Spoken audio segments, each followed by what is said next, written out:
Welcome to Learning Lounge, the show where students take the lead, asking teachers and staff the big questions about education. Together, we're exploring how to make learning more impactful, inspiring, and innovative for everyone. This is Learning Lounge, empowering the future, one conversation at a time. Good morning, everyone. Welcome to the Learning Lounge. I'm Xiyonna, and today I have Jaziyah, Antonio, and Mr. Stamps. Today we're here and we're so excited to interview Maxie about his overall experience as a bus driver and, his impact and everything. All right, good morning, Mr. Maxie. How are you doing today? How you guys doing? Doing good. Feels good to be here and during school and filming this podcast. So what is your impact on, buses? Like driving a bus, what is your impact on the students? Well, I pretty much like driving school buses and, I don't really feel like I have an impact on the students. I just like driving school buses and they're pretty cool. So. You say you have no impact on, you really don't have any impact on students. Do you have any, students in the school system that like riding your bus particularly more than you would think other buses? Well, I guess everybody has to ride a bus, and buses are the best thing going in the district, I believe. That's the reason why I drive buses. But I do have elementary school students who enjoy getting on the bus. They get on early. They don't ever want to get off. But other than that, I think my elementary students like to ride the bus. What about high school students? High school students are all zombies when they get on the bus. Nobody wants to come to school. I have a group that's late. I have some students that have to do their hair and stuff before they get on the bus. But usually in high school, nobody really talks on the bus. How do you use time management, like getting up in the morning and, getting ready? Well, you have to manage a bunch of stuff as a bus driver. Me, you can't really drink a lot of fluids. You can't go to the restroom. You have to time all that stuff out perfectly. But for me, my day starts at roughly 5:45. You have to check the bus, check the fluids, check the oil, check the, heating and cooling.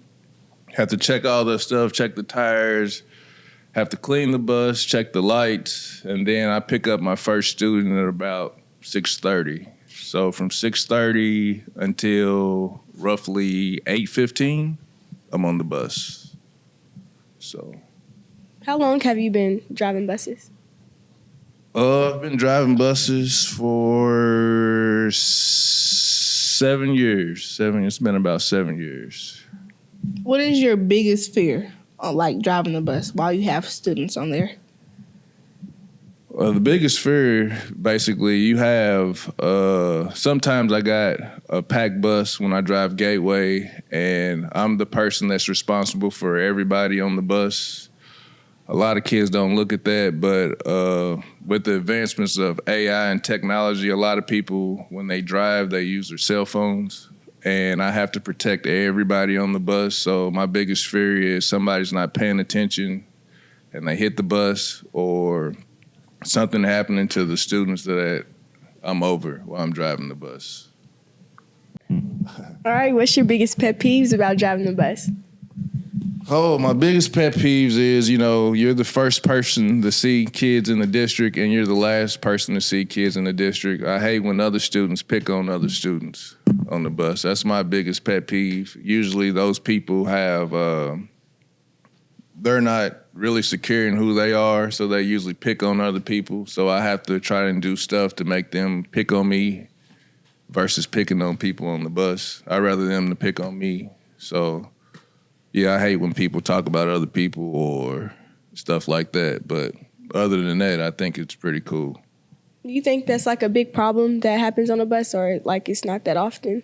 Yeah, well, I know styles change, trends change here at school. When I was in school, that was a normal, you could rank people, but now it's bullying. It's called bullying, and I was in school a long, long time ago. So I think that when you have some insecurities in yourself and you want to pick on other people. It's just like if you didn't have on deodorant and you know you didn't have on deodorant.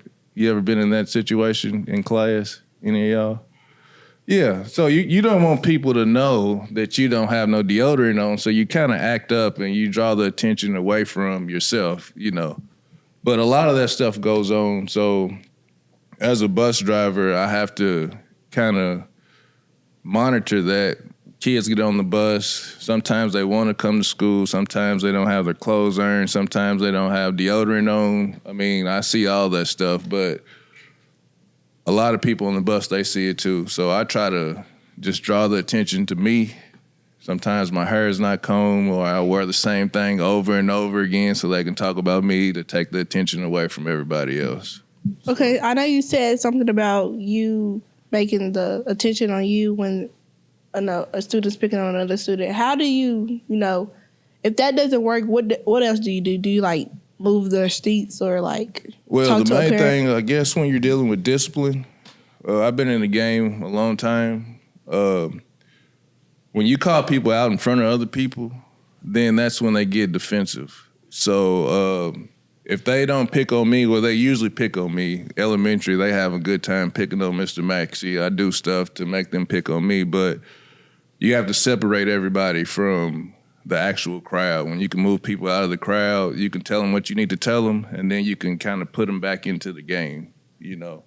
And for me, if I give you a prime example, this morning I had a kid pick on another student, but if I just would have called the person out in front of everybody on the bus, then it would have been a war to go with that. So what I usually do is I can move around freely in the district. I usually go to the class and pull that person out of class.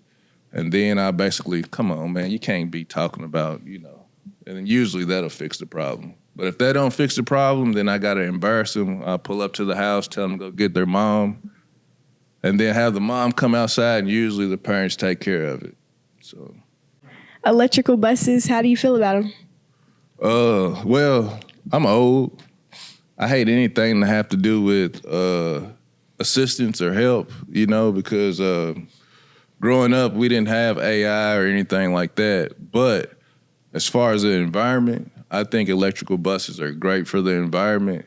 It's just that I feel like it's taking the work out of everything that we have to do as people, So, I mean, it's cool as long as they're protecting the environment, I guess, Okay, so like if the buses that take gas was not in style anymore, would you quit your job and stop driving buses if you had to drive an electrical bus? I don't think it's that serious. When I stopped driving the bus, I kind of wanted to do this when I was a kid. I was the youngest child, and my parents, my siblings, they all went off to school, and I had to stay in the door and watch them get on the bus. And that's where my love for driving the school bus started. So, I just like buses. I mean, it's probably weird. I wash them on the weekends. I just, Well, most people would like a Lamborghini. I like school buses. As a kid, I used to draw the numbers down. I used to draw school buses.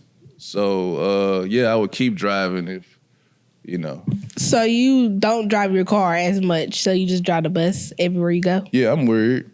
I don't like driving cars. I usually ride a bicycle or walk to work, All right. Like I said, I'm weird, but I would drive my bus home, but the kids where I live at, they probably would play on the bus and hurt themselves, so I leave it parked up here at the school, so.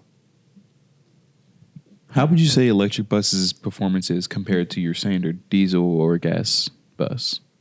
Well, the only thing I can pretty much say about electrical buses is that it's best for the environment as far as the fumes and stuff that get put out into the universe, But as far as performance, with the batteries and everything, you can't really drive them like you would drive a regular bus, or for as long as you could drive a regular bus.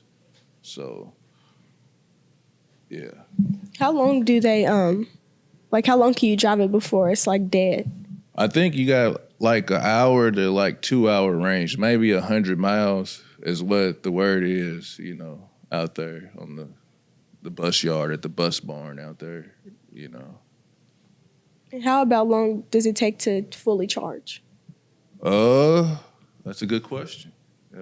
I don't really have a answer for that, but I think overnight you can get a full charge. They do have a fast charger we saw that the other day, but I guess you can plug that thing up and get it like charged up in like 5 minutes, I guess. I don't know.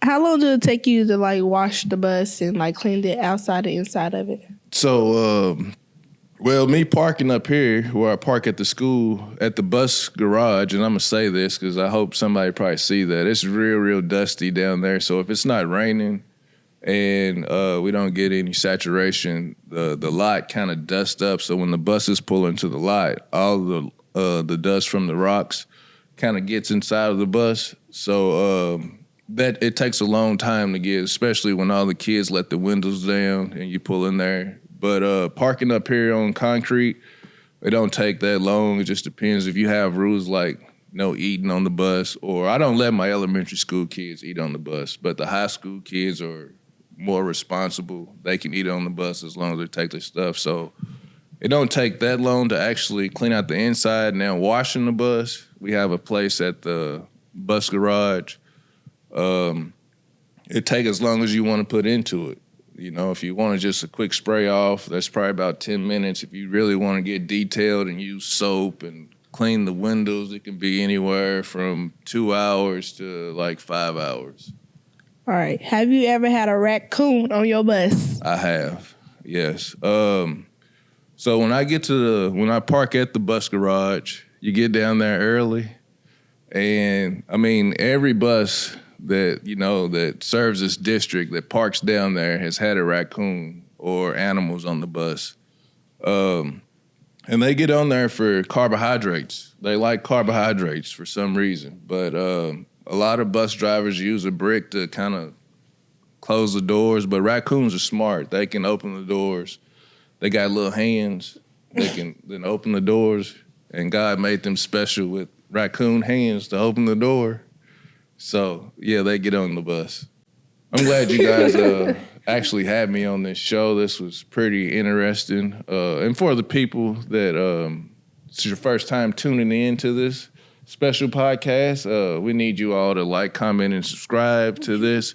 We got a great crew. You can't really see these people behind the scenes, but this is a great set. And I know we got a set designer, and these people don't usually get recognized, but we just want to take the opportunity to thank those people behind the scenes. We got some pretty cool camera people. We got some people on the sound. We got people that's just in the classroom and they're working on late homework. Everybody comes together to do this, and this is a great opportunity we got over here at Gateway. So, yeah, is there any more questions? Because No, thank you for coming. I really appreciate y'all for having me on this show, and we got to do this again, you know. Yeah. For sure. We gotta do this again. Hopefully you'll come back anytime. Thanks. Yeah. You know? Yeah. Thank you guys for having me, and it's been pretty cool. Yeah. Wait, you gotta tell them where to do Oh, that. yeah. You gotta So, tell them where to do it at. First of all, this is one of the earliest deals, and I think this is going to be a pretty big thing for the district as far as the students. And like I said, students are running this behind the scenes. We got students doing a lot of this stuff. So as this program grows, we need you all to like and comment and subscribe and hit the bell notification. It's probably right around in here as you're watching this. Or down below. Maybe we can start the there, video with you know? this. You can cut this and start the video with it's right up there. Point to it.